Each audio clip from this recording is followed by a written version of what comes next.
diliwat dan dirogol oleh kanak-kanak, oleh abang tadi. Saya jumpa waktu tu, saya stop that session. This is not counselling session at all.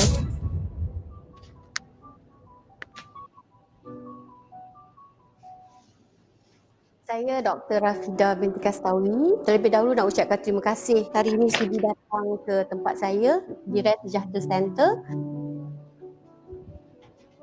Ya, macam kes klien saya tu, anak tu umur 7 tahun. Diliwat dan dirogol oleh kanak-kanak, oleh abang tadi. Bersama dengan geng-geng dia. Dibawa komplot dalam rumah, kejakan adik yang seorang ni. Dan bila mahkamah merasakan memang rumah tu tak selamat dan anak tu terpaksa duduk di rumah perlindungan. Itu antara kes yang meruntun hati saya lah. Walaupun saya seorang kaunselor, saya seorang ibu. Sifat keibuan itu pertama sekali lah ya, saya jumpa waktu tu, saya stop that session. This is not counselling session at all. Sebab saya tak boleh menjadi seorang kaunselor. Apa yang saya lakukan ialah anak tu datang dalam keadaan yang macam ni. Badan dia kurus, umur 7 tahun. Saya tahulah dia, sebab kita dah tengok file dia apa kan. Bila dia tengok saya, dia kata, "Mak," dia panggil saya. "Mak." Satu lukisan yang dia tunjukkan pada saya, dia lukis gambar dia sakit. Dan dia tunjuk pada saya dekat situ sakit. Maaf kata dekat bahagian kemaluan dia. Dan itu juga boleh jadi bukti yang berlakunya liwat dan rogol itu sendiri. Sakitan, dia kata saya sakit kat sini. Saya sengsara. Bayangkan kanak-kanak usia 7 tahun keluar perkataan sengsara. Kalau saya nak beritahu di usia itu, boleh cakap saya sengsara doktor. Sengsara tu sakit, pedih, sedih, segala-gala, marah, semua ada dekat situ. Dia boleh luahkan. Berapa banyak perasaan yang dirangkumkan menjadi sengsara. Dan kita yang berada di situ sebagai kaunselor, sebagai ibu, kita kena raikan, santuni perasaan itu. Biar dia lepaskan. Supaya dia tak jadi trauma dalam diri dia yang dibawa sehingga dia dewasa.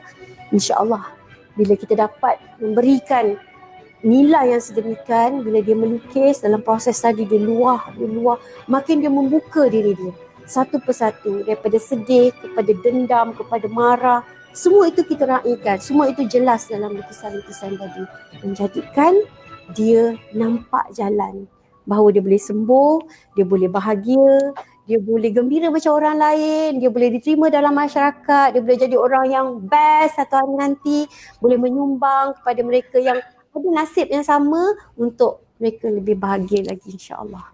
Dari situ.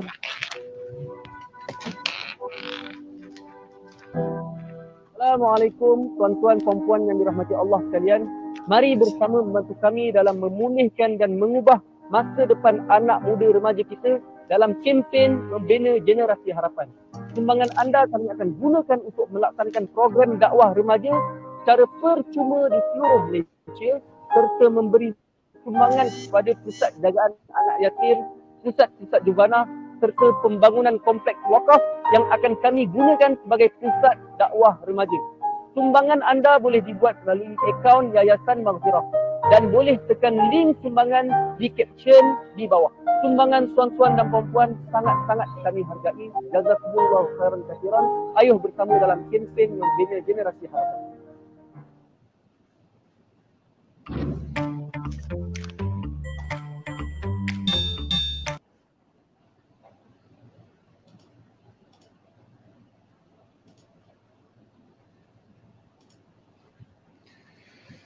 Bismillahirrahmanirrahim. Assalamualaikum warahmatullahi taala wabarakatuh.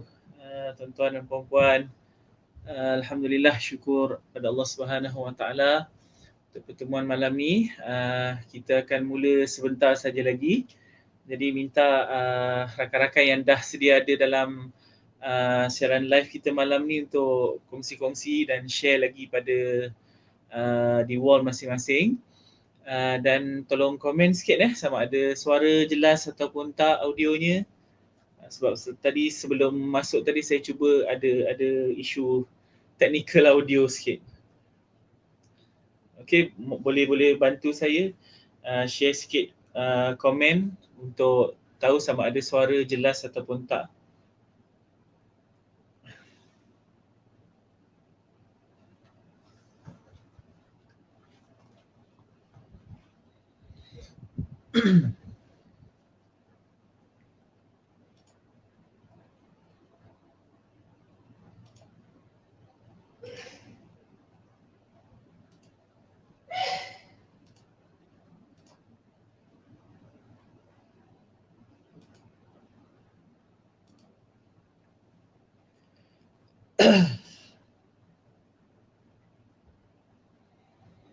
Okey, terima kasih Siti Farhana binti Fati. Jelas Okey, Ridwan Ali, terima kasih join malam ni. InsyaAllah malam ni saya buka juga kepada soalan-soalan, dan kalau ada yang dah melukis, ada yang dah melukis sebelum ni dekat rumah, malam ni nak share kan, boleh share dekat ruangan komen untuk kita tengok sama-sama lah apa simbol-simbol dan petunjuk-petunjuk yang ada dalam lukisan tuan-tuan dan puan-puan. Okey, terima kasih Seroja Erdina. Jelas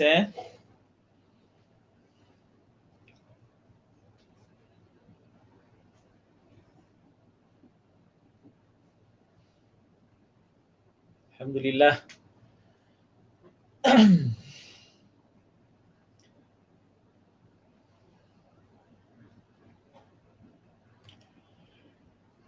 Baik, untuk malam ni elok kiranya kalau sama-sama kita buka dengan Ummul Kitab Al-Fatihah. Bismillahirrahmanirrahim. Alhamdulillahirabbil alamin. Arrahmanirrahim. Maliki yaumiddin. Iyyaka na'budu wa iyyaka nasta'in. Ihdinas siratal mustaqim. Siratal ladzina an'amta 'alaihim ghairil maghdubi 'alaihim waladdallin. Amin.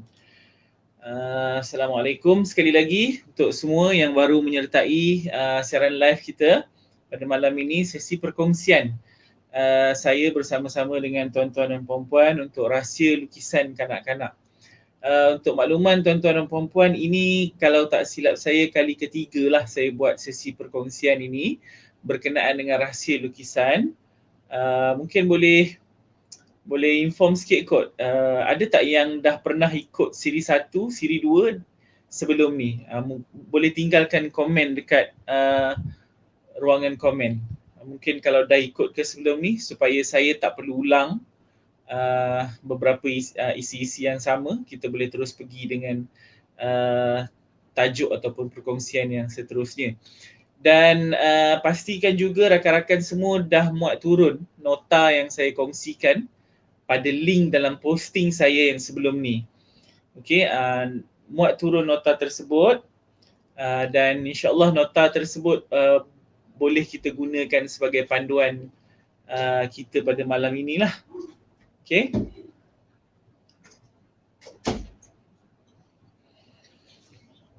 Okey, Siti Farhana tak pernah lagi. Dinasot tak pernah. Okey. Hai Masyita Mahasan, lama tak jumpa. Apa khabar Putrajaya hari ni? Okey, baru pertama kali join First time Ridwan. Dua Ramli. Apa khabar Dua? Sihat Dua? Lama tak jumpa, kawan pun tak pergi bangi dah ni.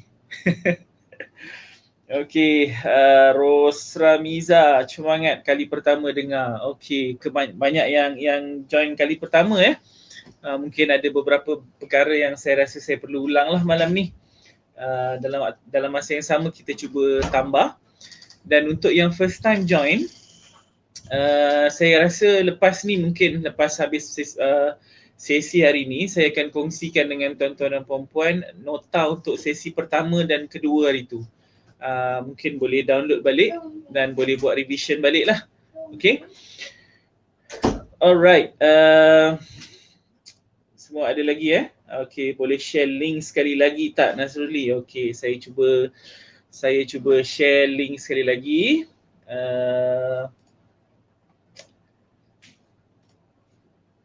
Dekat posting yang baru ni sebentar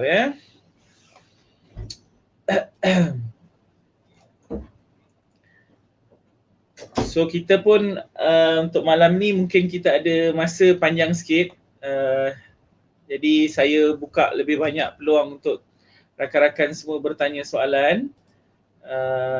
Moga-moga kita dapat isi malam kita ni dengan perkara, dengan satu pengisian yang berfaedah, mudah-mudahan, dan diharapnya dapatlah orang kata memberi serba sedikit manfaat kepada tuan-tuan dan puan-puan semualah. Okey.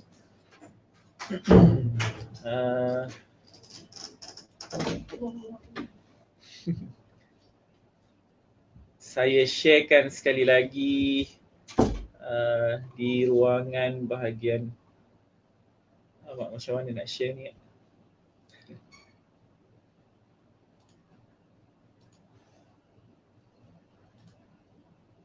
Okey, dah ada ya. Muhammad Ridwan Muali ada share. Ada share link nota di situ. Terima kasih Muhammad Ridwan. Terima kasih. Okey, saya rasa elok kita teruskan untuk menjimatkan lagi masa. Kita akan teruskan dengan sesi rahsia lukisan kanak-kanak untuk sebenarnya malam ni bukan untuk kanak-kanak sajalah. Tapi basically saya akan pukul rata semua sebab ada beberapa simbol yang sebenarnya serupa untuk orang dewasa dan juga untuk remaja dan juga untuk kanak-kanak. Simbol ni kita boleh kata simbol yang sama untuk semua lapisan usia. Okey? Dan simbol-simbol ni sangat banyak dalam lukisan-lukisan yang dibuat oleh orang-orang Malaysia ni. Dan kita akan tengok satu demi satu simbol-simbol tersebut. Tetapi pada malam ini untuk sesi online kita yang ketiga ni, kita akan lebih fokus kepada gambar pokok. Sebab pokok ni juga adalah salah satu daripada objek yang sangat-sangat penting dalam lukisan rumah orang dan pokok.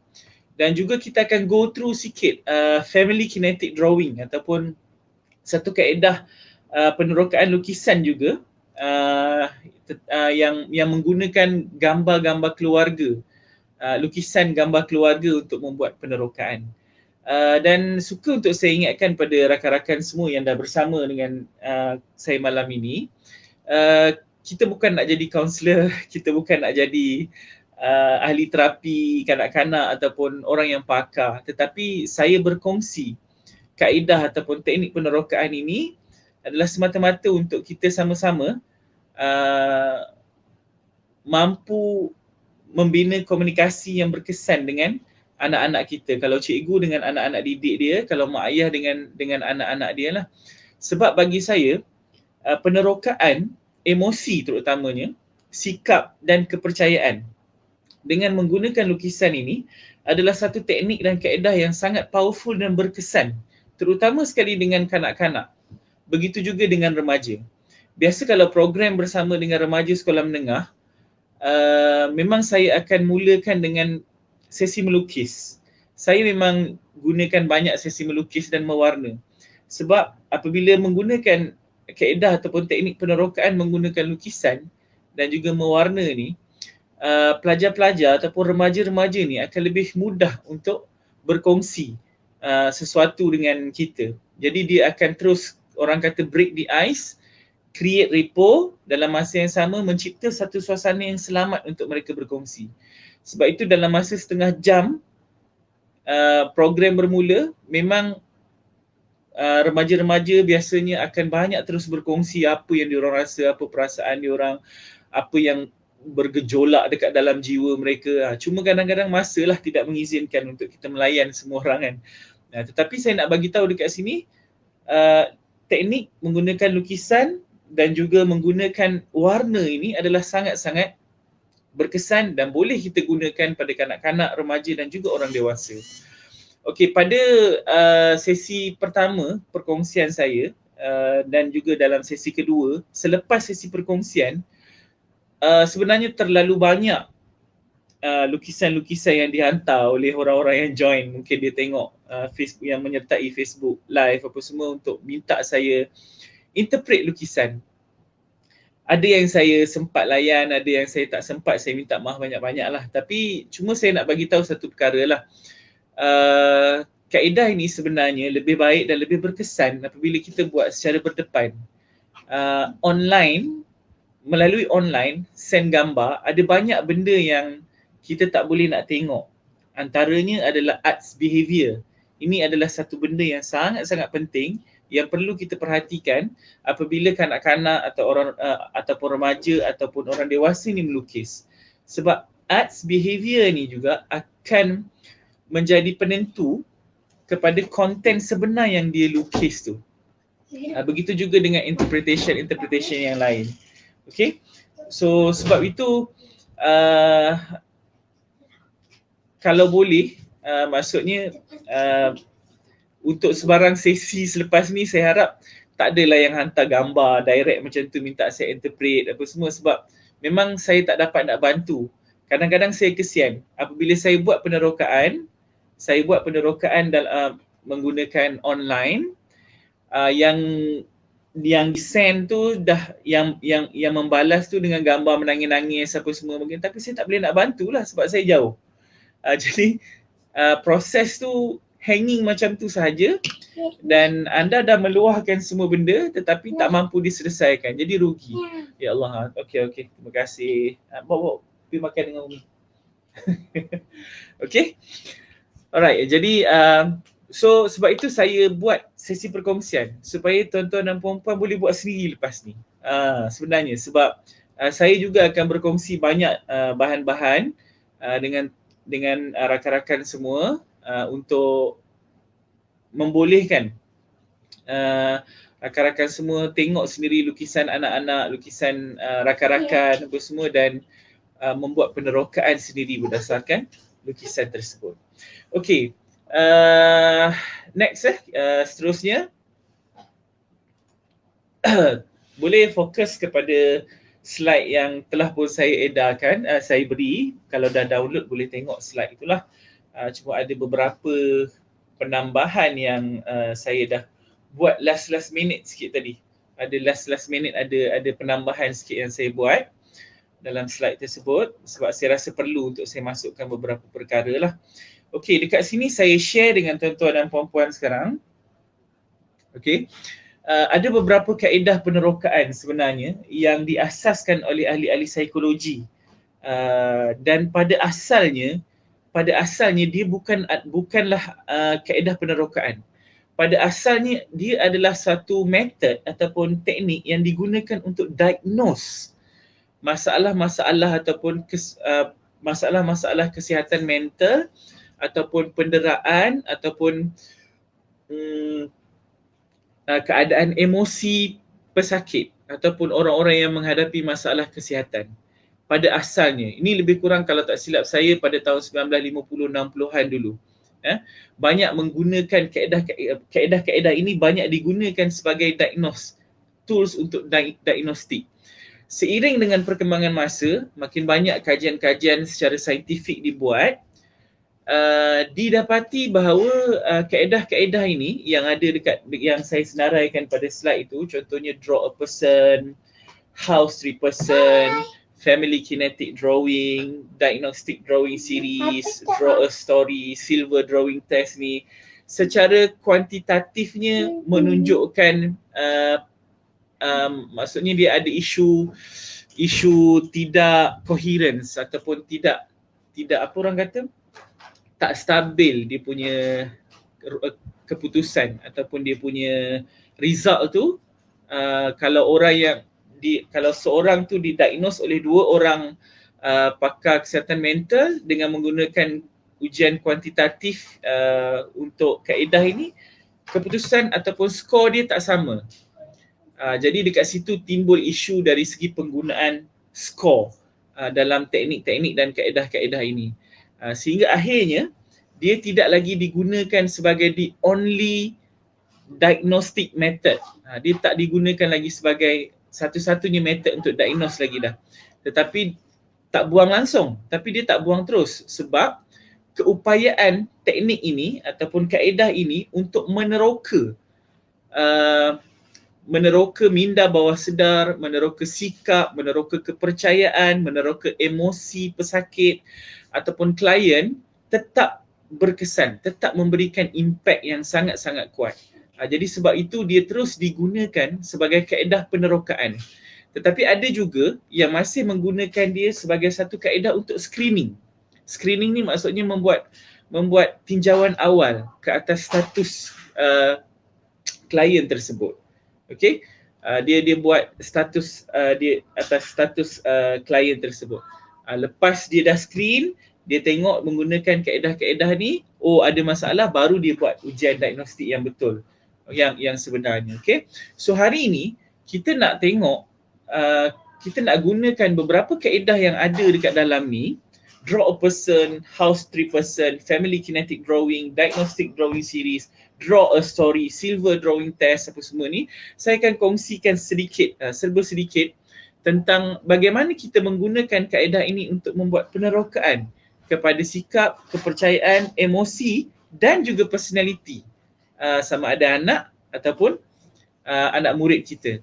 Okey, siapa saja yang melukis dengan syarat kita susun ikut arahan ataupun pentadbiran lukisan yang sebenar, dia lukis, lepas tu kita boleh buat penerokaan dengan menggunakan kaedah ini.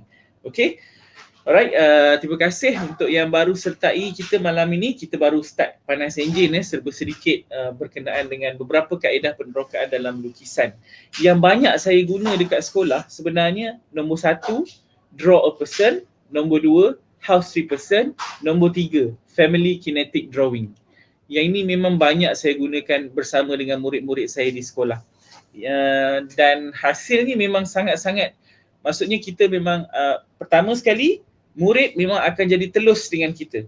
Dia akan rasa selamat untuk bercerita dan dia akan cerita apa sahaja yang dia rasa, baik dalam kelas maupun luar kelas. Tapi memang penatlah nak kena melayan kan. Itu satu pasal pula lah. Lepas tu dia cerita macam-macam benda sebab dia berkongsi. Sebab dia rasa selesa, dia boleh berkongsi apa sahaja cerita dengan kita. Okay, sebab kita dah buat penerokaan melalui kaedah-kaedah lukisan tadi, kita bagi, suruh dia lukis dan kita sembang dengan dia. Jadi seolah-olah dah tak ada barrier, tak ada sempadan lagi dah untuk dia berkongsi. Jadi dia takut dia bagi tahu kita, dia cemas dia bagi tahu kita, dia risau dia bagi tahu kita. Cuma larat tak larat kita nak layan. So hari ini kalau kita tengok dalam keadaan kita hari ini, even anak-anak pun susah nak communicate dengan kita, nak bagi tahu dia takut. Kan, ada anak-anak yang buat salah diam aja sebab dia tak berani nak sembang dengan kita, nak menzahirkan perasaan dia, sama ada dia salah, dia takut ke apa semua kan. Jadi itu yang kita cuba nak pecahkan supaya komunikasi kita dengan anak-anak menjadi lebih baik. Sebab dalam kehidupan kita sekarang ni yang orang kata sangat-sangat mencabar ni, kalau boleh kita tak tahu kita nak serah pada siapa anak kita. Dan sehinggalah pada akhirnya kita rasakan bahawa kita berusaha sebaik mungkin, kita tawakal pada Allah Subhanahu Wa Taala dengan harapan apa sahaja jadi dekat anak kita tu akan kembali rujuk pada kita. Akan kembali balik pada kita, berbincang pada kita dan bersembang pada kita, ajak kita, mohon kita bantu dia untuk sama-sama selesaikan masalah dia. Dan kita tak nak anak kita akhirnya jumpa dengan orang luar yang dia rasa lebih ambil berat pasal diri dia berbanding dengan diri kita. Sebab inilah puncanya saya rasa bila saya banyak buat program dengan budak-budak sekolah menengah, antara punca kenapa remaja-remaja perempuan terutamanya ni lebih banyak menjadi liar dan sebagainya, sebab dia rasa dekat luar ada orang yang lebih sayang pada dia berbanding dengan mak ayah dia. Dia rasa macam tu dan dia percaya macam tu. Kita memanglah secara akal kita ni kita kata apalah kau ni, ayah kau tu dah berbelas tahun besarkan kau, bagi kau macam-macam apa semua kan.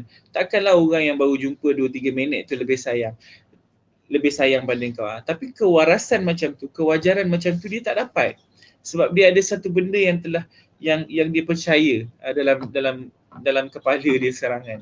Sebab itu kita nak break, kita nak dengan anak kita ni, kita nak komunikasi kita tidak terhalang supaya anak-anak boleh berkongsi. Balik tengah guna.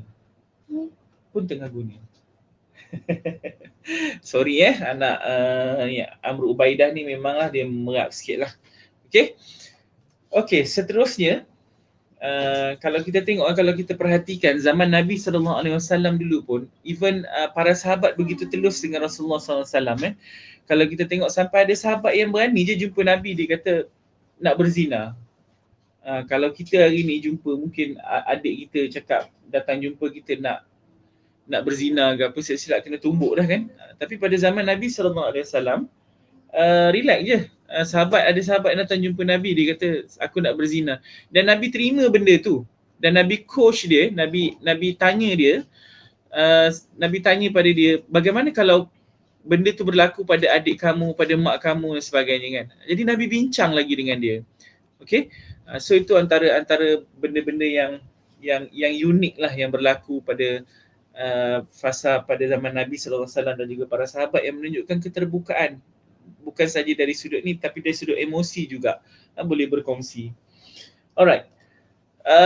Ini saya share, first ni saya share satu drawing Ini sebenarnya anak ni dihantar oleh kawan saya lah. Kawan saya dihantar, dia kata tolong tengok sikit Madi, dia kata anak aku ni yang ni perangai dia pelik benar, lain daripada yang lain.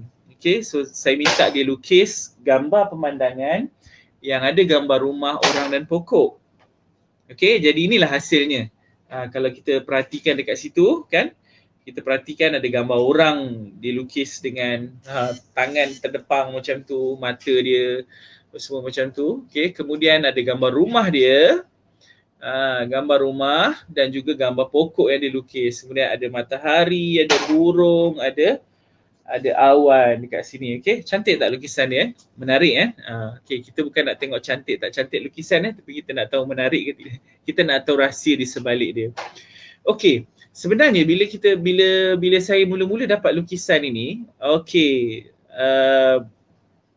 terus kita dapat tahu bahawa bagi orang yang melukis ini, budak yang melukis ni, keluarga adalah segala-galanya untuk dia. Itu benda yang saya mula-mula tulis. Ini keluarga adalah segala-galanya untuk dia. Sebab dari segi projection lukisan ini, gambar orang ni sebenarnya berdiri di belakang rumah. Dari segi projection lah, maksudnya dari segi projection. Tetapi untuk pengesahan kita kena tanya pada orang yang melukis tu sebenarnya. Okay? Kita kena tanya orang ni duduk depan rumah ke, duduk belakang rumah ke, duduk tepi rumah. Sebab itu penerokaan ini akan lebih tepat interpretationnya bila orang yang melukis ada depan kita. Kita boleh tanya. Okay? Sebab kita tidak dibenarkan, dia punya disiplin, kita tak boleh letakkan nilai kita sendiri pada lukisan dia. Contoh, bila gambar ni dekat tepi rumah macam ni, kita rasa dia belakang. Tapi bila kita tanya dia kata ini dekat tepi rumah. Tak, ni belakang ni kan. Kita fight pula dengan dia, kita cakap ni belakang. Tak boleh. Semua pada dia. Okay, semua daripada dia. Okay. Dan posisi kedudukan tangan dalam lukisan ini, kedudukan tangan menunjukkan seolah-olah dia ni memang terima apa saja. Dia terima apa saja. Okay. Dan bila kita tanyalah pada ibu yang mengantar lukisan ni, betul lah anak dia ni memang buat macam-macam benda yang dia buat apa semua kan, yang buat orang marah.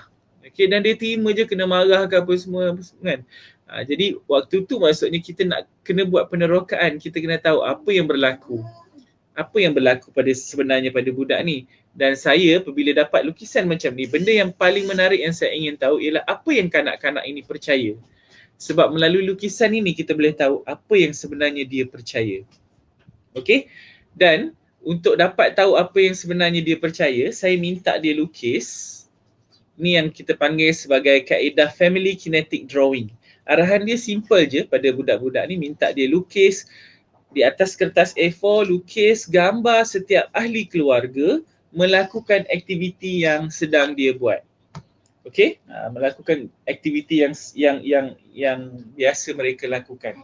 Okey, dan inilah hasilnya. Mana Pen apa? pen kertas tu? Tak tahu tadi. Okey, dan inilah hasilnya yang dilukis. Okey. Kalau kita tengok family kinetic drawing ni sebenarnya dia mampu mengukur hubungan antara keluarga dengan pelukis. So kalau kita tengok dekat sini, ini dia tulis, dia tak lukis apa yang dia buat tapi budak ni pandai dia tulis. Ayah saya suka memasak dan membuat banner. Mak saya suka baca buku novel. Abang saya suka membaca buku dan main game. Kakak saya, semua benda dia tulis. Dan dia susun ikut apa tau? Ikut kedudukan yang dia rasa dia nak susun. Dia susun ikut kedudukan yang dia rasa dia nak susun, bukan ikut bilang adik-beradik apa semua. Dan mana dia? Dia tak lukis gambar dia. Kan? Dia tak lukis gambar dia. Okey? Jadi arahannya termasuk diri dia, tapi kemudian dia tak lukis gambar dia. So bila kita tanya, bila kita teroka, sebenarnya dia percaya bahawa dia tak wujud dalam keluarga tu. Jadi untuk mengasahkan kewujudan dia, dia buat hal. Dan ada satu lagi kepercayaan, saya tanya pada ibu dia, ada satu lagi kepercayaan yang dia pegang. Marah bermakna sayang, betul tak? Dia kata betul. Bagi dia marah itu sayang. Jadi bila dia kena marah, maksudnya dia tahu ada orang yang sayang dia. Dan bila diberi peluang, saya minta dia, okey, kalau misal kata dia boleh susun balik lukisan ni, kat mana dia nak duduk? Okey, kat mana dia nak duduk? Akhirnya dia lukis dia di celah-celah antara ibu dia dengan adik-beradik dia yang lain. Dia nak rasa jadi orang yang penting, yang dekat dengan mak ayah dia. Sebelum ni dia rasa dia dekat ujung sekali. Dia rasa dia ke ujung sekali, orang lain tak sayang dia, orang lain tak ingat dia. So dia nak rasa dia di situ. So daripada situlah, sebab ini maksudnya pengesahan daripada dia. Pengesahan daripada budak tu sendiri, budak yang melukis tu. Okey, budak yang melukis tu, bukan kita yang tetapkan. Jadi dia kata betul macam tu. Jadi kita pun konsult, kita bincang macam mana cara nak ubah kepercayaan anak ni. Okey, memang nak ubah tu fasa yang lebih panjang lah, banyak lagi lah proses-prosesnya kan. Jadi bertabahlah mak ayah sekalian ya, bukan senang kan nak deal dengan anak-anak, perangai anak macam-macam kan. Itulah gayanya. Dan guru-guru juga, memang anak murid kita ni macam-macam perangai dan macam-macam kepercayaan yang dia ada. Dan menjadi satu usaha untuk kita sebenarnya untuk baiki kepercayaan dia. Sebab apa kepercayaan ni penting? Sebab apa saja tindakan yang anak murid kita buat ke, apa saja tindakan yang anak kita buat ke, dia berdasarkan apa yang dia percaya. Kalau dia percaya benda tu elok untuk dia, dia akan buat. Kalau dia percaya benda tu tak elok untuk dia, dia tak akan buat. Macam tu jugalah. Okey? Dan kita pun sama sebenarnya. Dan memang itu karakter manusia. Manusia ni akan bertindak mengikut apa yang dia percaya. Kalau dia percaya benda tu boleh selesaikan masalah dia, dia akan buat. Okey? Boleh kalau siapa-siapa nak tanya soalan ke apa semua, boleh terus tanya dekat ruang komen tu. Kalau sempat saya akan cuba jawab lah. Kalau tak sempat nanti saya akan buat dalam posting-posting Facebook saya yang seterusnya nanti. Okey, ini yang saya kongsikan, lukisan yang saya kongsikan dengan tuan-tuan dan puan-puan ni adalah dipanggil sebagai family kinetic drawing. Okey, ini family kinetic drawing. Macam mana cara nak suruh budak lukis semua adalah tu nanti saya kongsikan. Okey, dan ini kita boleh tanya macam-macam soalan. Kalau kita perasan tadi, kita tengok dekat sini saja pun dah banyak maklumat yang budak ni kongsikan dengan kita. Apa yang abang dia suka buat, apa yang ibu dia suka buat kan, macam-macam rahsia keluar tau. Ni belum lagi kita teroka, kalau kita perasan lukisan dia semua tak ada tangan. Lukisan dia semua tak ada tangan dan ada beberapa lukisan yang tak ada kaki. So ini benda yang kita boleh tanya. Sebagai contoh, dia jadi petunjuk kepada rasa rejection pada orang tersebut. Maksudnya bila orang tu dilukis tidak cukup sifat, bermaksud orang yang melukis tu merasakan bahawa ada kekurangan pada orang yang dilukis tu. Jadi sebenarnya kita boleh tanya lagi, apa yang awak rasa kurang pada abang? Apa benda yang awak tak suka dengan abang awak ni? Kita boleh teroka lagi budak-budak kan. Jadi biasanya dengan lukisan ni dia akan cerita habis. Dia akan ceritalah apa semua abang saya ni cubit saya lah sebagainya apa semua kan. Kinetic Syekh Amar, family kinetic drawing. Kinetic. Okay. Alright.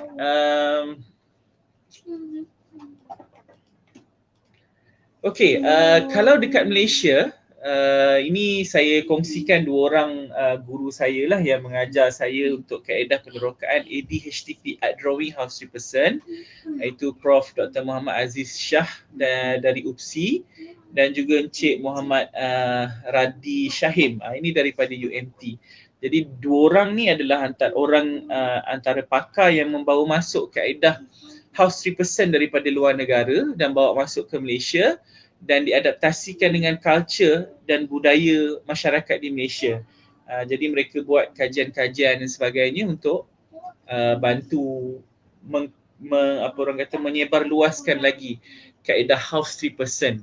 House 3% ni kaedah melukis pemandangan dengan gambar rumah, orang dan pokok. Okay. Alright. So ini just khusus-khusus art terapi semua yang saya sertai. Okay.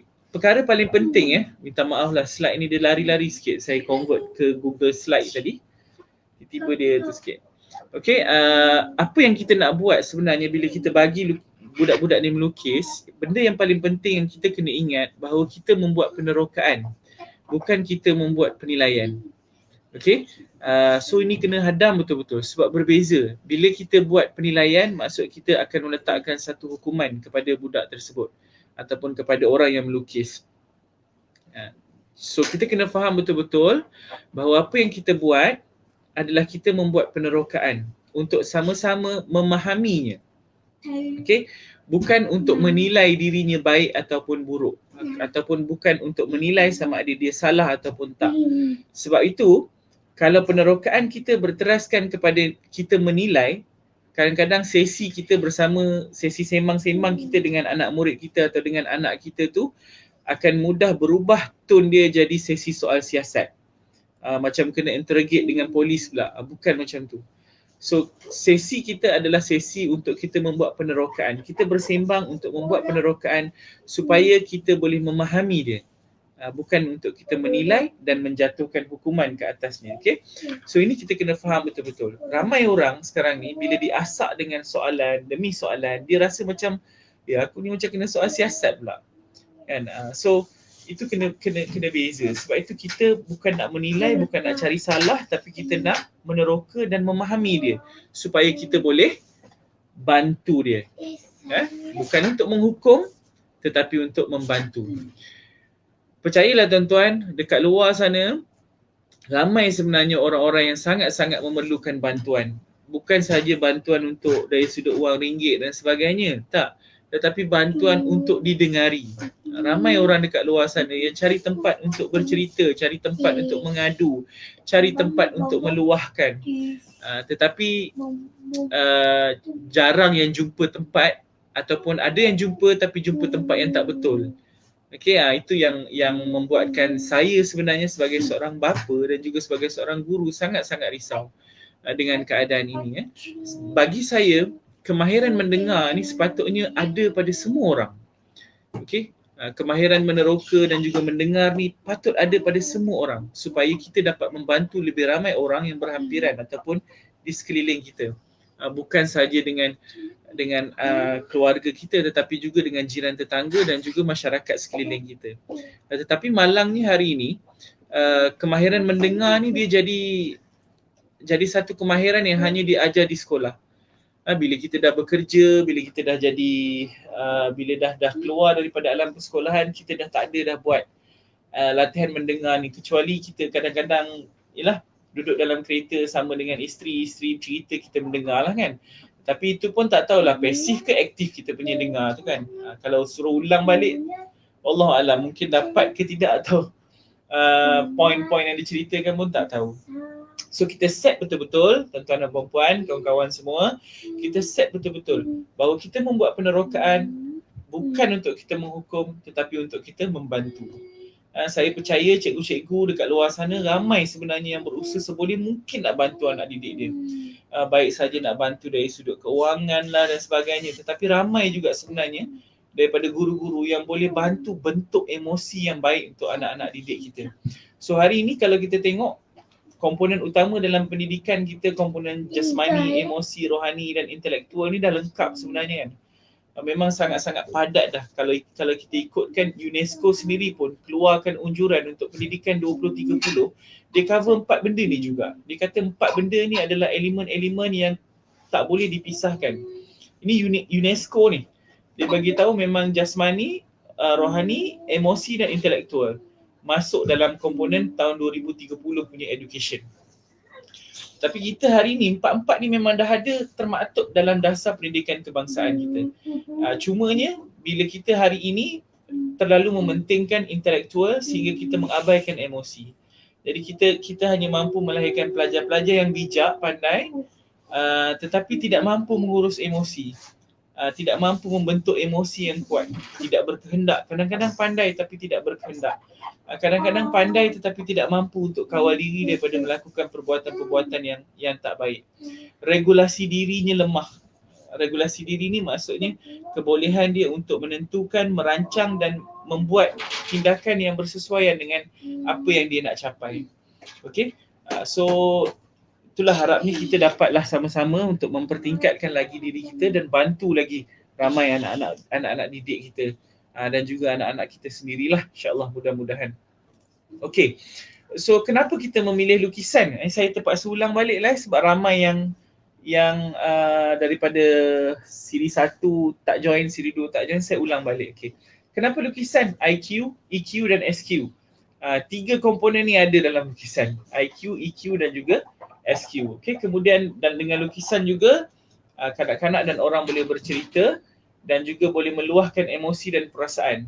Dalam masa yang sama, dengan lukisan, melalui lukisan juga kita boleh buat penerokaan minda bawah sedar, dan ada juga yang berpendapat dan memang telah diterima pun dari aspek psikologi, ilmu psikologi, bahawa lukisan ini juga adalah mampu dijadikan sebagai terapi. Okey? Alright.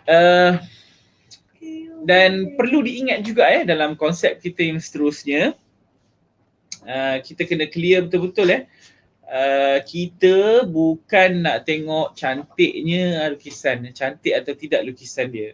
Kita bukan nak tengok cantik tak lukisan budak-budak kita ni, anak-anak kita ni, okey? Tetapi kita nak meneroka maksud di sebalik lukisan dia. Alright. Okey, betul Cikgu Nur Hidayah Adnan, ramai orang tiada kemahiran mendengar, lebih ramai yang suka menilai berdasarkan apa yang didengar berbanding menjadi bahu untuk bersandar. Allah. Okey. Betul. Okey. Jadi insya-Allah mudah-mudahan kita boleh menguasai lagi, mempertingkatkan lagi kemahiran mendengar kita, insya-Allah sama-sama.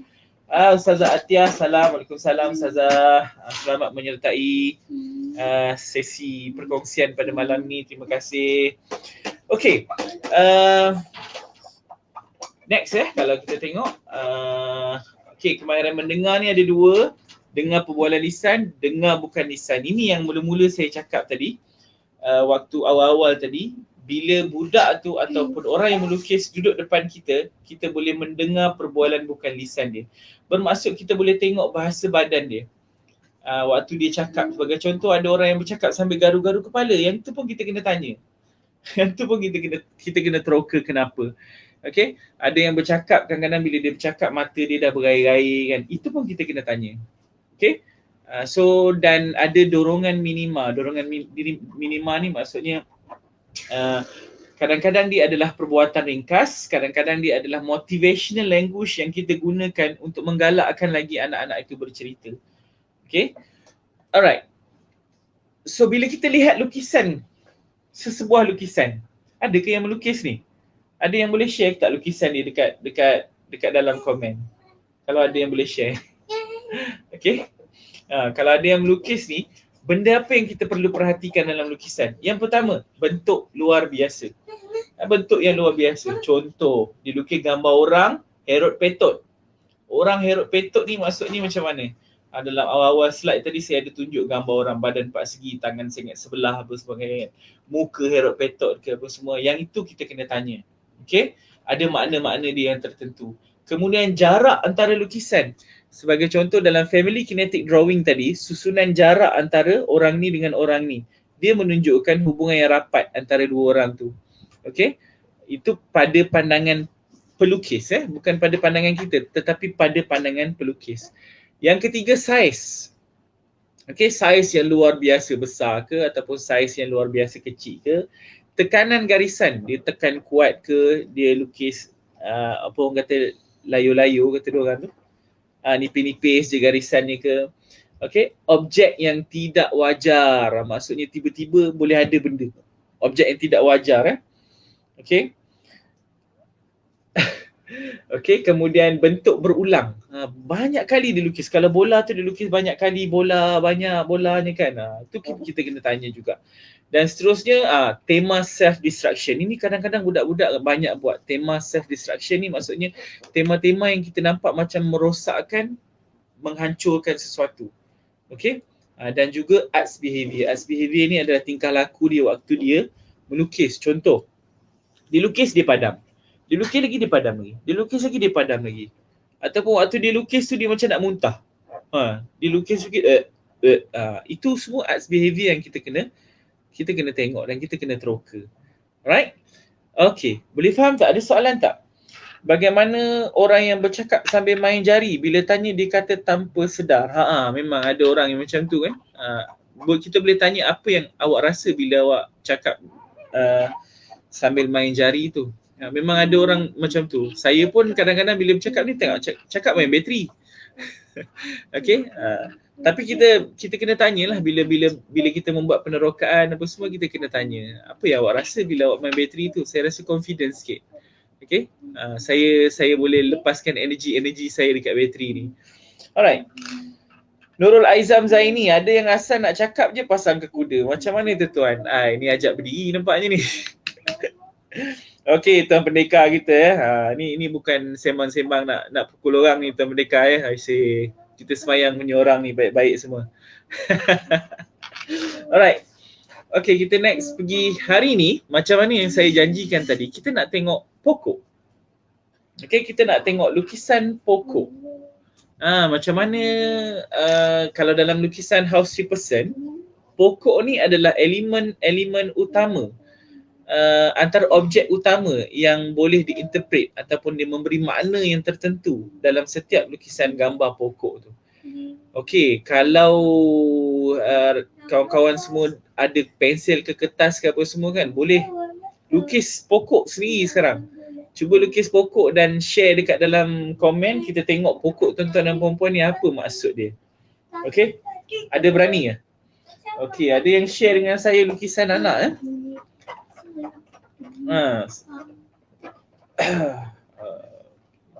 macam mana nak dekat Instagram ya. Okey.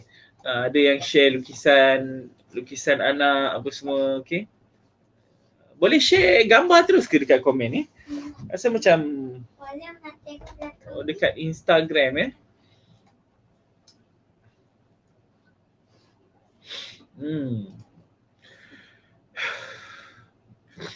Okey, apa maksud pokok? Okey, apa maksud gambaran lukisan pokok Pokok ni sebenarnya dia adalah lambang diri pelukis sendiri. Daripada pokok tu kita boleh tahu banyak perkara tentang orang yang melukis tu. Okey. Saya tengah cuba Ashraf Fauzi, saya tengah cuba.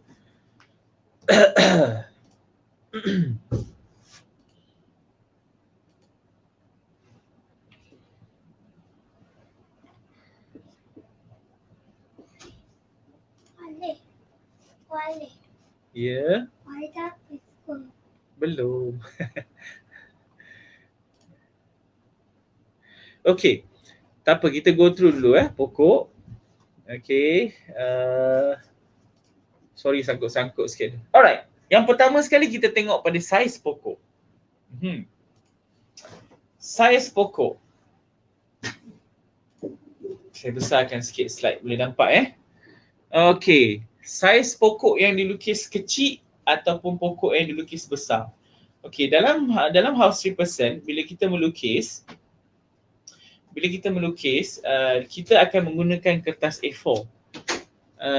Digalakkan menggunakan kertas A4 Jangan guna kertas lukisan yang terlalu besar untuk yang kertas lukisan untuk kanak-kanak apa semua, tak.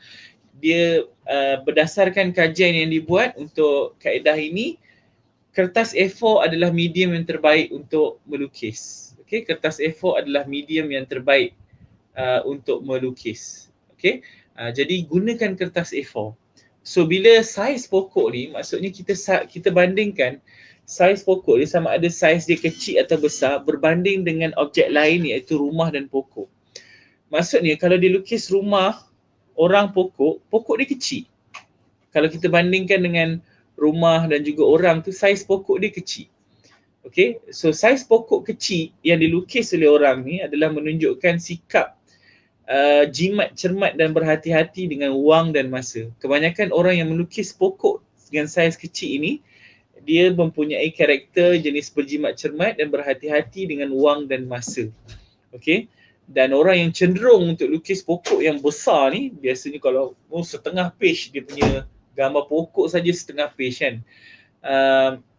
Itu menunjukkan dia adalah orang yang pemurah, kadang-kadang memberi sampai apa orang kata, berkorban lah, orang yang suka berkorban lah. Apa yang dia tak mampu pun dia cuba bagi juga, lebih daripada yang dia mampu lah.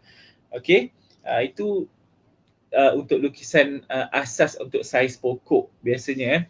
Banyak kalau kita tengok lukisan-lukisan pokok ni, kadang-kadang orang lukis, ada orang yang lukis banyak pokok dia. Dia apa, dalam kertas lukisan dia tu banyak pokok dia kongsikan kan. Jadi bila dia lukis banyak pokok tu pun ada makna-makna dia yang tertentu. Kalau dia lukis banyak pokok, apa maksud lukis banyak pokok? Okay, right. So itu untuk saiz pokok, besar dan kecil.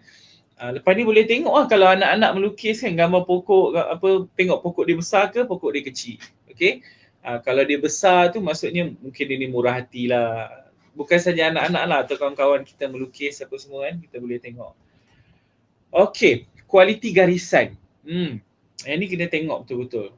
Satu, kuat dan tebal. Dia tekan betul-betul. Gambar lukisan pokok tu dia tekan betul-betul. Dia punya apa tu, lukisan dia. Kemudian ada satu lagi, sama ada halus dan samar-samar. Ni dia tak tekan. So untuk yang garisan kuat dan tebal ni, itu menunjukkan karakter pelukis tu yang agresif, positif dan inginkan jaminan dalam hidup dia. Okay. Untuk yang halus dan samar-samar tu, dia menunjukkan pelukis dia orang yang lemah lembut dan cenderung untuk bersifat ataupun bersikap pemalu. Okay, yang ni kita boleh teroka lah, boleh tanya dia nanti macam mana kan, betul ke tak. Okay, so lepas ni boleh melukis dengan pasangan masing-masing, sambil-sambil melukis dan cuba tengok macam mana lukisan masing-masing kan. Alright. Cikgu Asmadi boleh bagi nombor grup Telegram untuk hantar gambar ya. Okey. Kalau pokok banyak apa maksudnya? Okey, grup Telegram untuk hantar gambar ya. Macam mana nak buat ya Telegram?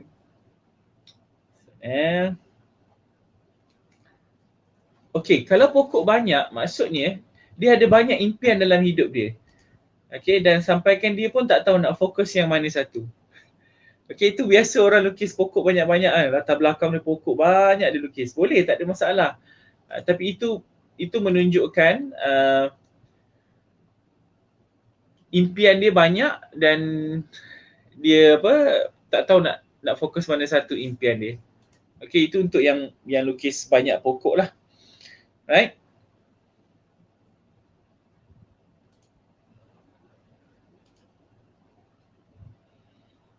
Okey, ada soalan lagi tak? Amang Arsyad. Oh, Amang, Dr. Amang Dr. Amang. Okey. Alright, kalau kita tengok terus lokasi pokok. Ini lokasi pokok pada kertas. Sama ada lokasi pokok pada kertas.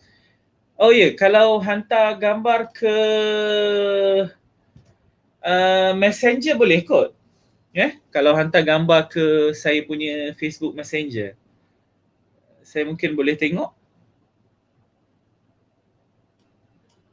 Okay. Sebab saya cuba Instagram, laptop saya pun terkedu-kedu dia nak keluar banyak sangat tab buka. Alright, kalau sebelah kiri kertas maksudnya sebelah kiri. Sebab pada kertas A4, pada sekeping kertas A4, sebenarnya bila kita bahagikan, kita boleh lipat. Kita boleh lipat bahagi kepada 4 keping, 4 bahagian. Ini cara kita nak tentukan lah. Kita nak tentukan lukisan dia tu berada pada horizon mana ataupun pada aspek mana. Okay. Contoh, kita dah buka. Okay. Right. So kita nampak A4 kita terbahagi kepada 4 bahagian. Okay. So kalau orang yang melukis dengan menggunakan tangan kanan, orang yang melukis dengan menggunakan tangan kanan, kalau saya tunjuk macam ni, orang yang melukis pada menggunakan tangan kanan, kolom yang pertama di atas sebelah kanan, ini adalah kuadran untuk logik dia. Ini adalah kawasan logik dia. Okey. Dan di atas sebelah kiri, kolom kedua di atas sebelah kiri ni adalah kawasan kuadran untuk emosi dia. Okey, biasanya apabila benda-benda yang dilukis di sebelah sini ni adalah benda-benda yang terpendam dalam emosi dia. Sebelah sini dalam logik, pemerhatian logik dia. Kemudian di sebelah bawah, sebelah kanan bawah ini adalah ruangan masa lalu, impian apa yang dia nak. Dan di sebelah bawah sebelah kiri ni adalah kenangan masa lalu dia. So emosi dengan kenangan masa lalu ni sebaris kat sini, logik dengan impian masa depan ni dia sebaris kat sebelah sini pada kertas lukisan. So kita boleh tahulah macam contoh gambar yang saya share dekat sini. Okey, saya tutup sikit nama. Ini kalau kita tengok ya. Okey, contoh gambar yang saya share dekat sini. Okey. Rumah ni, kalau kita tengok rumah ni berada pada kuadran emosi dia. Pada bahagian emosi. Ini kuadran emosi, ini kuadran logik tadi. So rumah berada pada kuadran emosi. Jadi maknanya ada sesuatu yang berkait dengan emosi pada lukisan gambar rumah ni. Kalau kita tengok dekat sini, tingkap, jeriji tingkap dia dilukis macam tu jaring-jaring macam tu. Kemudian pintu yang tertutup semua, dan pintu tu tergantung. Faham tak pintu tergantung? Maksudnya pintu dia bukan daripada bawah. Jadi ini kita boleh kaitkan dengan perasaan yang tidak senang dia untuk mengadakan hubungan sosial dengan orang luar. Maknanya sikap dia untuk jumpa orang apa semua tu ditunjukkan dekat sini. Maksudnya dari segi emosi dia ni jenis tak suka jumpa orang.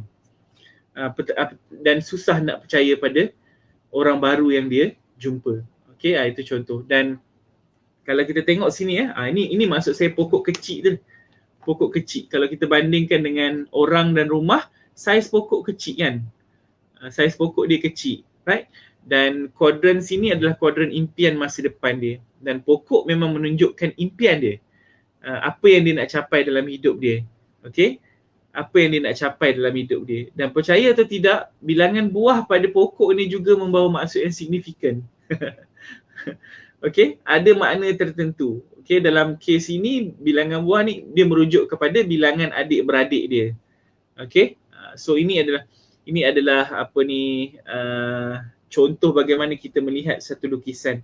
Dan daripada keseluruhan lukisan ini, kita tahu orang yang melukis ini setelah kita, tapi kena buat pengesahan ini memang saya dah buat pengesahan lah. Maksudnya dengan orang ini adalah orang yang lebih kepada emosi berbanding dengan logik. Dia orang yang lebih emosional. Sebab apa? Kalau ada tanda tak daripada lukisan ni? Ada tanda tak yang menunjukkan dia emosional? Betul. Kalau kita perhatikan, ruangan emosi dia lebih banyak dilukis berbanding dengan ruangan logik yang kosong. Right? Okey, itu contohlah. Banyak lagi contoh sebenarnya yang kita boleh tengok. Okey,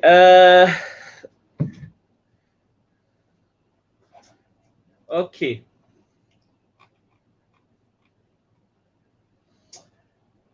Next kita pergi pada maksud rumah yang seterusnya. Kita go for maksud rumah yang seterusnya. Kita tengok maksud rumah pula dah, maksud pokok yang seterusnya. Astagfirullahaladzim, tersasul lah. Tadi kalau sebelah kiri kertas pokok, maksudnya cenderung sebab apa? Sebab dia sebelah kiri. Sebab sebelah kiri tadi adalah ruangan emosi dan juga kolom untuk masa lalu. So pokok di sebelah kiri menunjukkan individu tersebut cenderung untuk mencapai kepuasan emosi. Dan dia ada banyak kebimbangan berkenaan dengan masa lalu dia. Okay, dan kalau pokok di sebelah kanan, dia menunjukkan dia adalah orang logik, rasional dan mempunyai keupayaan yang tinggi untuk kawal diri.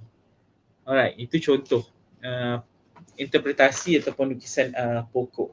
Okay, seterusnya keadaan pokok. Ya, okay, keadaan pokok. Kalau tuan-tuan dan puan-puan tengok pada slide yang saya kongsikan, pokok yang saya share ni adalah pokok yang dilukis dalam keadaan tidak berdaun, hanya ranting-ranting halus dan tajam yang kelihatan.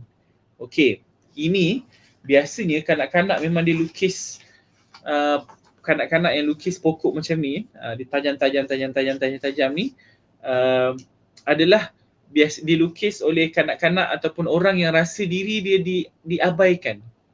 Okey, diabaikan.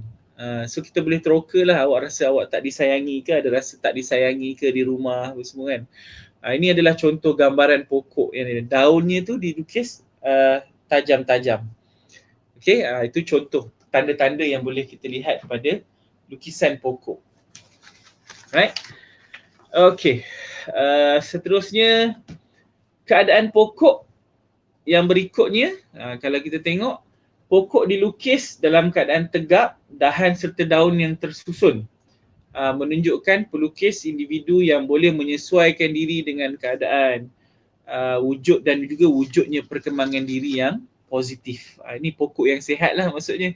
Okey, pokok yang nampak strong, kukuh, semua dia menjadi gambaran kepada lambang diri dia.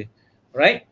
Okey, kita pergi laju sikit sebab kalau tak ada soalan, kita banyak sikit kita boleh teroka. Okey, seterusnya. Ini pokok ni nampak sihat. Saya besarkan sikit pokok ni.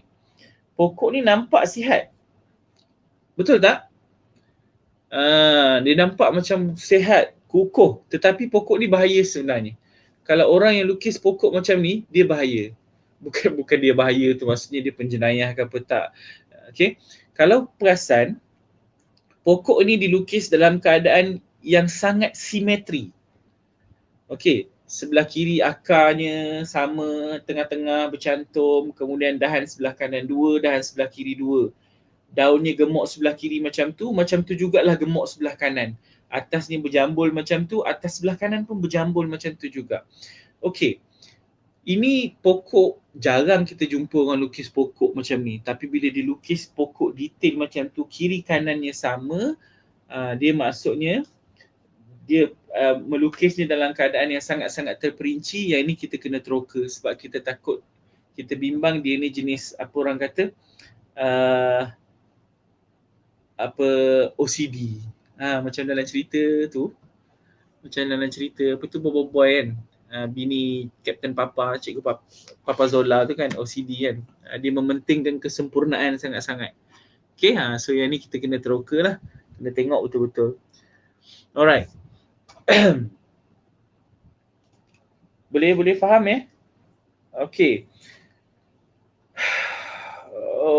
Gambar family rumah pokok dah hantar. Okay. Dekat ni ya, Facebook Messenger. Okay. Dekat pokok ada ular atau burung? Okay. Dekat pokok ada ular atau burung. Okay. Soalan daripada Asmahani. Alright.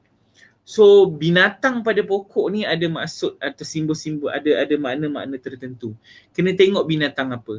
Kalau binatang tu adalah binatang yang merosakkan, macam contoh ular, belit batang pokok, monyet kan, menikan pokok, buah pada pokok apa semua. Itu memberi maksud bahawa ada orang yang nak buat jahat pada dia. Dia rasa ada orang buat jahat pada dia. Okey, tetapi kalau binatang tu binatang yang bukan perosak, burung dalam sarang apa semua kan, itu menunjukkan keinginan untuk mendapatkan kasih sayang. Kurang kasih sayang lah, nak kasih sayang. Okay, macam tu. Alright. Jelas Okay. Seterusnya, keadaan pokok. Kalau dilukis pokok, dia lukis tunggul je. Tak lukis pokok pun, dia lukis tunggul je. Okay.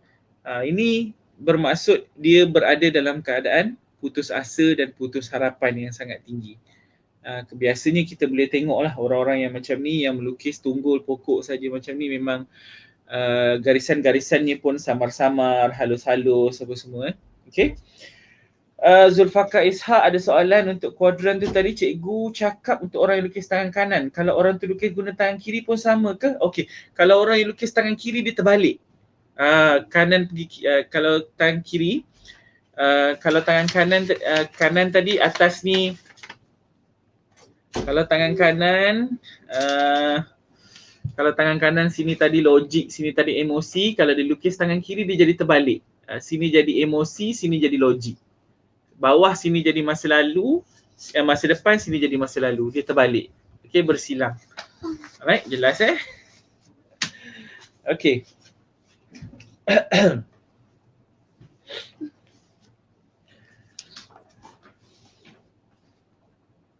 Boleh tekan apa? Hmm, Boleh tekan apa? tekan apa? Tekan slide. Tengok slide. Oh. Okey. Alamak, Abu. Hmm.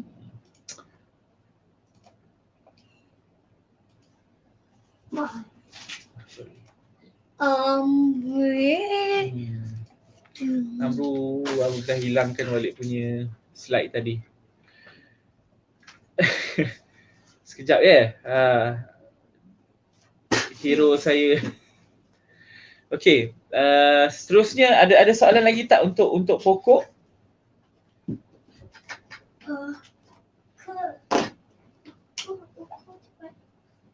Buat zaman.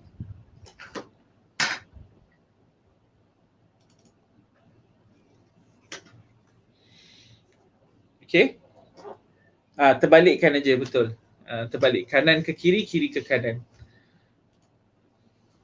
Betul. Okey.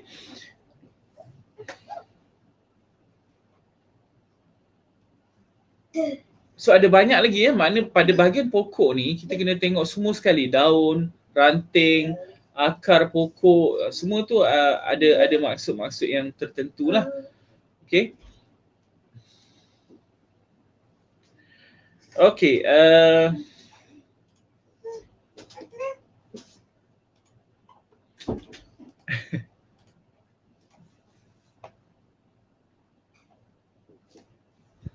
baik, seterusnya kita pergi dapat balik dah slide. Okey, oh jauh dah kita pergi ni. Kualiti garisan, lokasi pokok, keadaan pokok. Okey.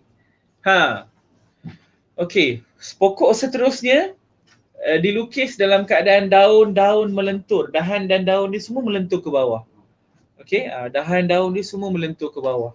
Itu biasa orang lukis pokok kelapa kan. Orang yang lukis pokok kelapa ni dia adalah simbol kepada orang yang suka menyumbang. Dia suka menyumbang, membantu orang semua kan. Tapi kalau dilukis pokok, kemudian dahan, daun semua nampak macam tunduk ke bawah apa semua, itu menunjukkan rasa hilang semangat ataupun rasa kecewa dalam usaha dia untuk capai impian dia. So kita boleh tanya bila orang lukis pokok, kita tanya apa impian masa depan awak. So bila dia cerita saya nak ni. Okay, kalau tengok pada pokok awak ni, awak seolah-olah rasa kecewa dah dengan usaha awak untuk capai impian. Boleh awak kongsi dengan saya? So dia akan cerita, biasanya macam tu lah. Okay, kita akan tengok bentuk pokok tu lah. Kalau pokok ru, ada maksud juga? Ada. Kalau lukis pokok ada bunga? Ada. Okay, Nur Zaini Adam, dia tanya. Kalau lukis pokok ada bunga-bunga macam mana? Okay, bunga adalah simbol kecantikan. Okay, bunga adalah simbol kecantikan. Kalau gambar orang, dia buat gambar orang, dia tengah pegang bunga, maksudnya dia sedang mencari kecantikan dalam hidup dia. Ataupun kalau kita analogikannya lagi, kita boleh juga kata dia sedang mencari orang kata orang yang kasih sayang lah, dia mencari kasih sayang. Okey, dan bunga ni juga dia, kalau kita kira berapa bilangan bunga tu, dia adalah berkaitan dengan perkara ataupun kecantikan yang ada dalam hidup dia. Kadang-kadang dia lukis 4 bunga. Bila kita kira-kira bunga tu ada 4, dia bila kita tanya apa 4 perkara yang menjadi kecantikan dalam hidup kamu, oh dia cakap anak saya 4 orang. Okey, itu yang biasanya lah, yang selalu macam tu. Okey.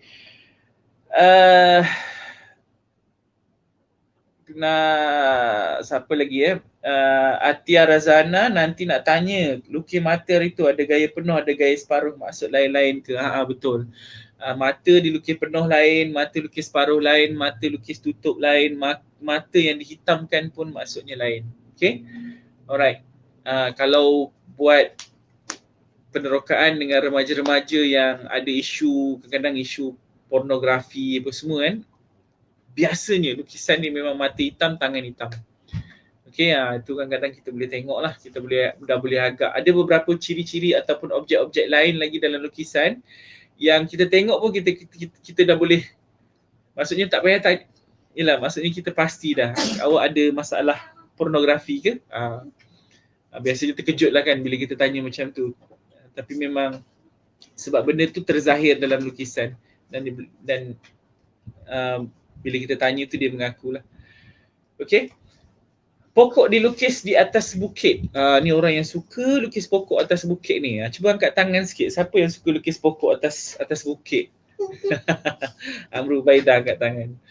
Okey, orang yang lukis pokok atas bukit ni, dia menunjukkan karakter dia yang suka bergantung kepada orang lain, terutamanya kepada ibu. Sebab dalam lukisan rumah orang dan pokok, gunung ataupun bukit ini menjadi lambang kepada dominasi watak ibu dalam hidup dia. So bila dia lukis gambar pokok atas bukit, itu menunjukkan bahawa dia punya keadaan yang sangat bergantung kepada orang lain, terutama ibu dia. Okay, itu kalau lukis pokok atas bukit lah. Alright, buah pada pokok. Alright, macam contoh kat sini, buah apple kan. Buah pada pokok menunjukkan sama macam bunga tadi juga. Dia menunjukkan kecantikan dalam hidup, keinginan untuk mendapatkan kasih sayang. Dan buah lah paling tepat biasanya menunjukkan bilangan anak.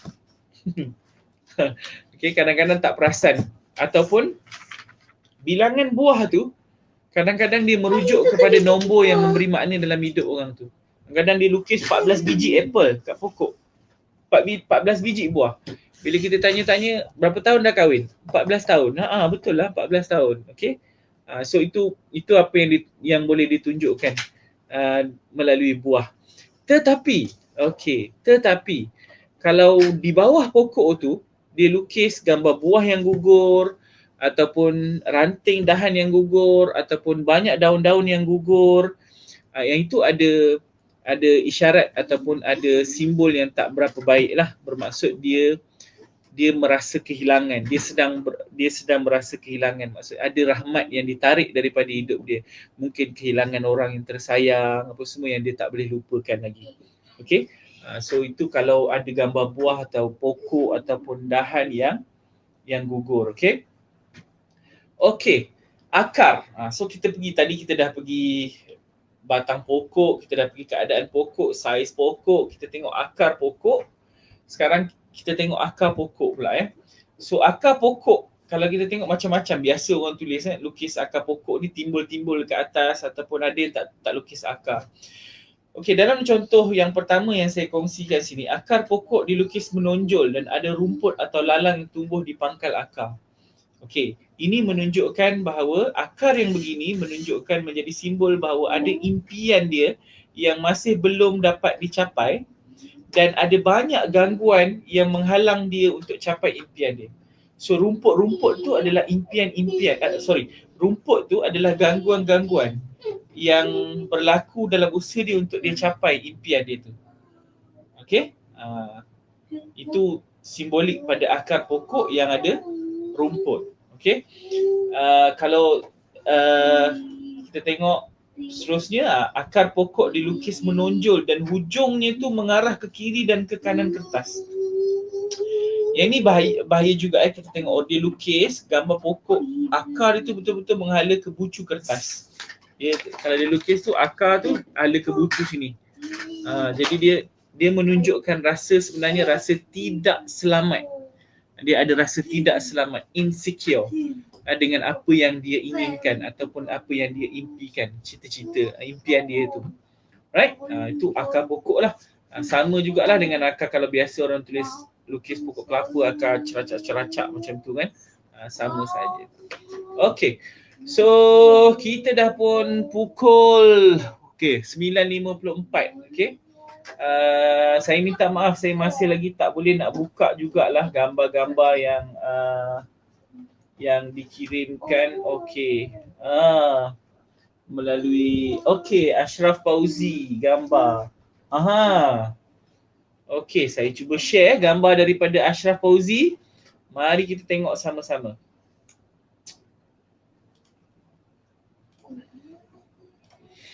Boleh tak share ni?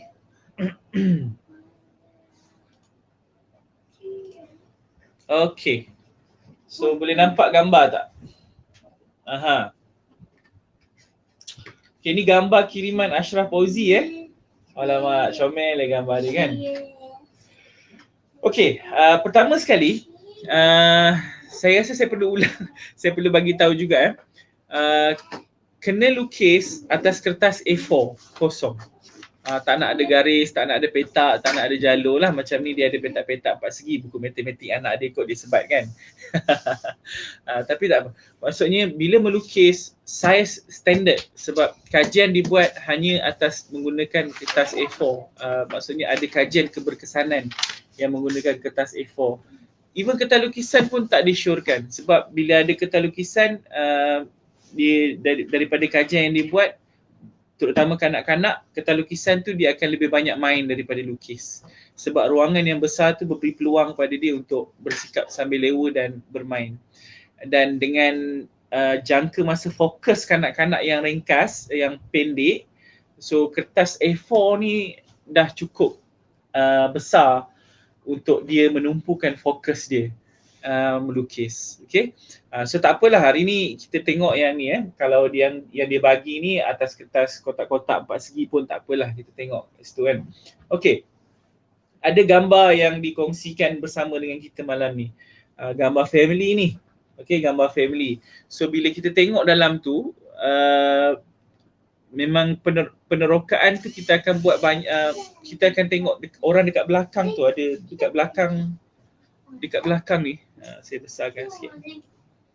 So benda yang biasanya kita tanya, okay, benda yang akan kita tanya, yang biasanya akan tanya, okay, ini siapa? Kita tanya watak-watak dalam gambar ni dulu. Okay, boleh bagi tahu ini siapa? Tanya. Ini siapa? Ini memang pakai cermin mata ke? Okay, ini memang pakai cermin mata ke ataupun tak pakai? Ni siapa? Pakai yang duduk di belakang ni siapa? Semua kita kena tanyalah untuk dapatkan maklumat yang tepat. Okey. Alright. Bu Baidah.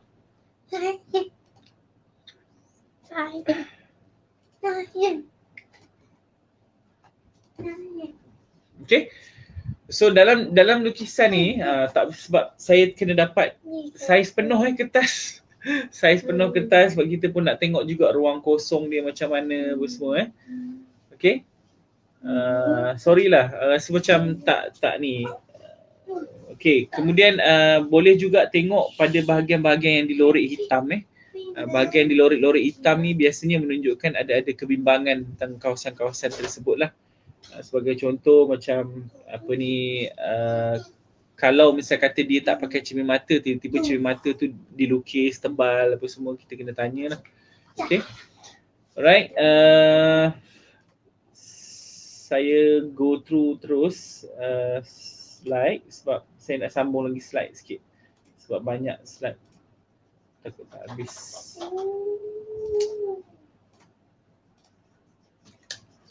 Okay, boleh kita sambung untuk batang pokok kita tengok batang pokok. Okay, so batang pokok yang pertama ni kalau tengok dia kecil dekat bawah, besar dekat atas. Kecil kat bawah, besar kat atas. Kalau orang yang lukis batang pokok macam ni, maksudnya dia merasakan kehidupan dia lebih baik daripada sekarang. Okey, kita boleh tanyalah apa yang dia rasa lebih baik sekarang berbanding dengan waktu dia dululah. Okey, kalau yang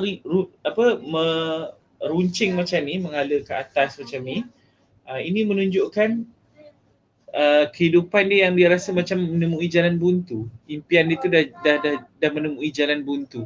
Tak tahu nak buat macam mana. Okey. Dan kalau batang pokok dilukis macam ni, kita boleh tanya, ini menunjukkan tanda-tanda trauma dalam hidup dia. Even kita boleh sukat, kita boleh tahu pada umur berapa trauma tu berlaku. Sebagai contoh, kalau dia di tengah-tengah batang pokok tu, kalau macam ni dia macam lebih daripada separuh kan. Jadi kalau umur dia sekarang 20, maknanya trauma ni berlaku pada sekitar umur dia 11 atau 12 tahun. Macam tu. Okay, kita boleh minta dia ceritakan apa yang berlaku lah. Alright.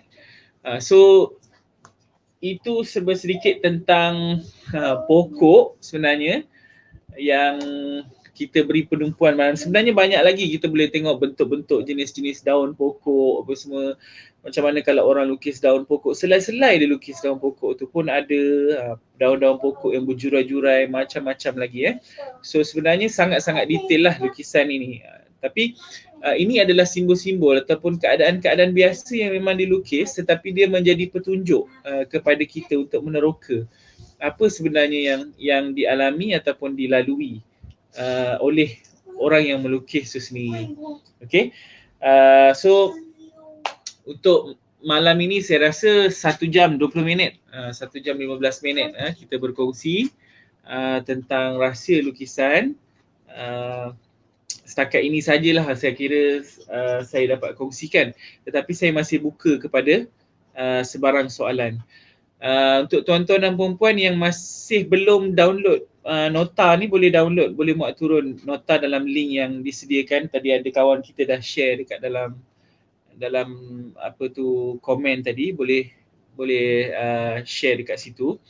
Dan untuk kawan-kawan ya, saya ada sediakan juga satu e-book untuk rahsia lukisan. Di dalam e-book tersebut saya letakkan kaedah-kaedah ataupun teknik-teknik yang ada dan bagaimana arahan diberikan untuk melakukan kaedah tersebut ataupun teknik tersebut. Macam mana nak suruh budak lukis gambar orang dan pokok, sebab dia ada arahan dia. Kita tak boleh cakap okey sekarang lukis gambar rumah orang pokok, tak boleh macam tu. Ada ayat standard dia. Ayat standard yang tak boleh diubah. Okey. Ada reminder dia yang kita kena bagi. So dalam e-book tu semua ada. Kemudian bahan-bahan yang disarankan, bahan-bahan yang dicadangkan, kemudian sedikit tafsiran-tafsiran tentang lukisan-lukisan. Dan dalam e-book tu saya muatkan juga 30 lukisan yang telah saya labelkan siap-siap. Dia punya petunjuk ataupun simbol-simbol yang ada dalam lukisan tersebut untuk memudahkan tuan-tuan dan puan-puan atau kawan-kawan yang lain untuk buat contoh. Sebab bila tengok dalam setiap lukisan tu saya memang dah letakkan, okey contohnya dalam lukisan ni apa yang tanda-tanda dia. Contohnya bentuk daun yang begini menceritakan tentang keadaan ini dan macam ni. Okey. Bentuk dahan pokok, tangan dia selut poket, tangan dia sorok dekat belakang, apa makna dia apa semua. So ada puluhan lukisan yang saya muatkan dekat dalam e-book tersebut. Lukisan sebenar.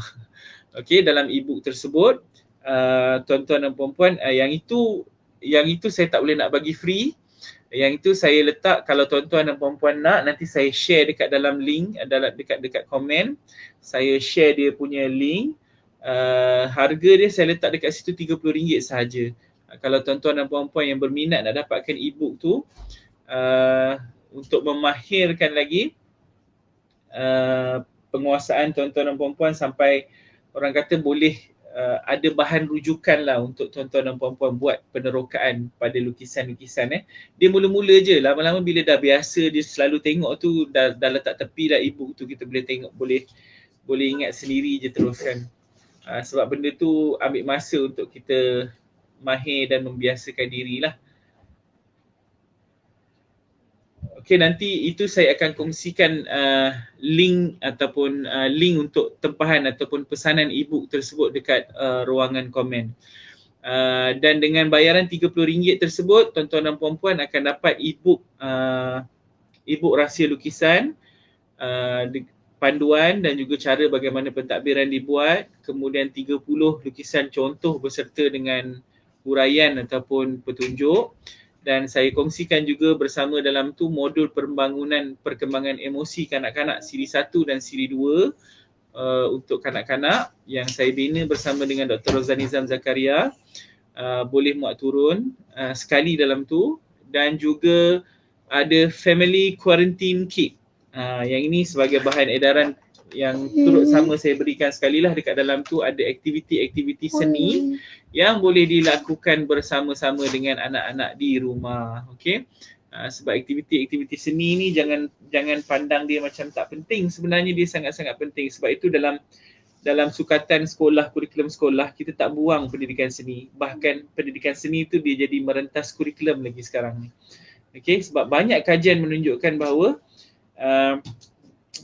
pendidikan seni itu sendiri mampu menggalakkan kanak-kanak ataupun membantu kanak-kanak untuk menjadi lebih mudah membaca dan sebagainya.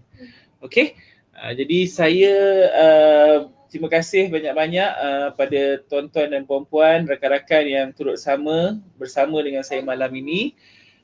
Sekejap lagi saya akan kongsikan untuk borang pesanan ataupun link pesanan untuk e-book tersebut. Pada tuan-tuan dan puan-puan yang berminat boleh dapatkan e-book tersebut.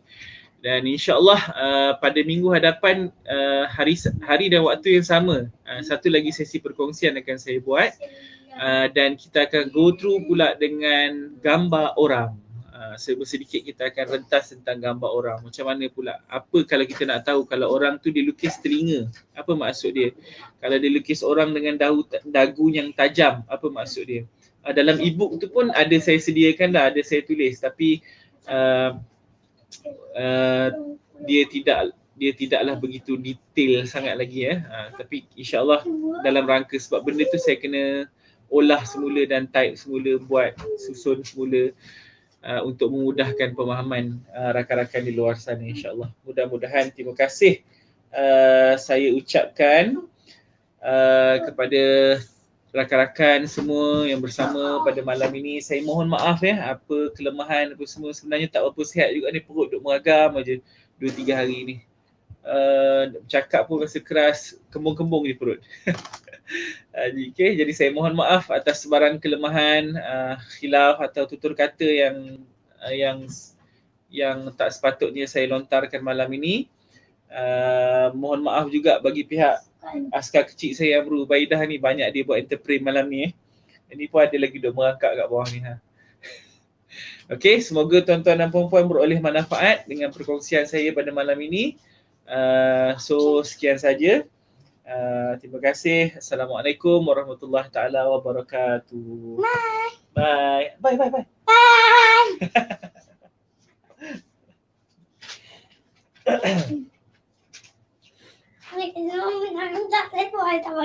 Iyalah, kan balik tengah guna. Cabut cila je punya ni. Dongkokkan dia. Belum bro. Saya kata tak habis. Boleh tak habis kan?